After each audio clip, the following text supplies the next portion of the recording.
Okey guys. Hari ni ada lawatan lah. Lawatan tengok gajah lah. Jom kita tengok gajah. Ni nama benda dia bulldozer. Bulldozer kan. Bulldozer ni duit lah. Lawatan saya hari ni saya dapat tengok burung lah. Burung ni harga dia 10,000 tau. Tapi tadi ada juga orang ni cakap 2-3 ekor melompat lari. Burung kan. Okey guys, inilah nama burung. Burung karatua. Burung kakak tua. Burung ni kuat makan. Banyak otak dia, suka cakap.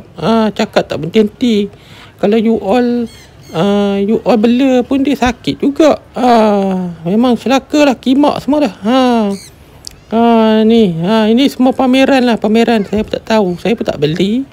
Saya tengok tadi mahal. Keropok pisang pun harga RM17. Bapak kau.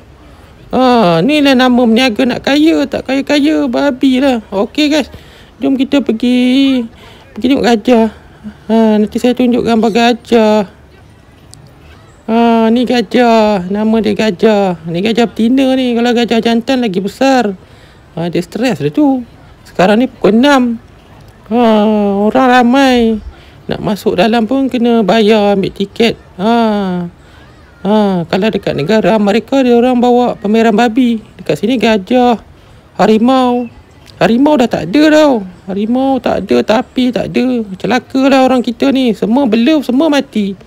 Yang ada gajah. Sebab gajah ni dia makan daun. Saya suka tau kalau mereka bawa harimau, bawa tapir, bawa beruk, bawa harimau kumbang. Itulah rakyat nak tengok. Ni gajah. Gajah ni pun dah stres. Lapar kot. Dahaga. Yelah duduk bawah kemah. Ni gajah betina ni. Gajah jantan. Dia orang tak bawa sebab besar. Gajah betina kecil. Yang ni makcik-makcik ni mereka bayar lah. Masuk bayar lah. Dapat tangkap kan. Tengok gajah ni. Kepala dia goyang sana, goyang sini. Sekejap lagi saya nak pergi tengok gajah belah sana. Yang ni kecil sikit. Yang ni tadi tuan dia kata 4 tahun. Yang tanah yang diam je tu 59 tahun, 51 tahun lah lebih kurang. Gajah ni dia lagi tua.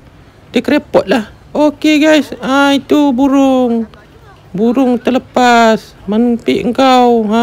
Dia syok lah. Dia dapat lepas. Dia terbang. Tapi dia balik kat tuan dia. Sebab mereka ni mana boleh hidup kat luar tu. Orang tangkap tembak lah. Ini pengunjung yang datang. Besok habis lah. Tu lah burung tu terbang. Dia tension lah tu. Kimak lah semua ni. Kimak lah, rimas lah. Ramai orang rimas lah saya. Sekejap lagi kita pergi lepak lain tempat lah. Macam-macam ada sini. Papuk pun ada datang sini. Ni lah gajah tua tu. Gajah dia lagi tua. Telinga dia macam orang tua lah. Ni gajah tua ni. 60 tahun lah umur dia. Dah tua.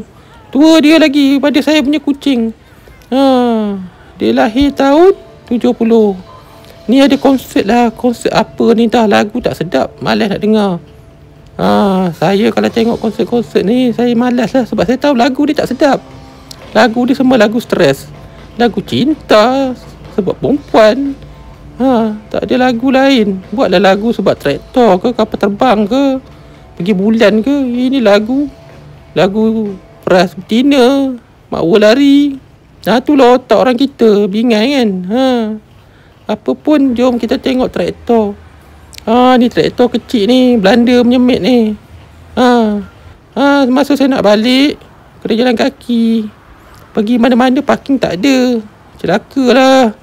Betul-betul lah. Orang dulu hebat lah. Zaman tu naik pasola je.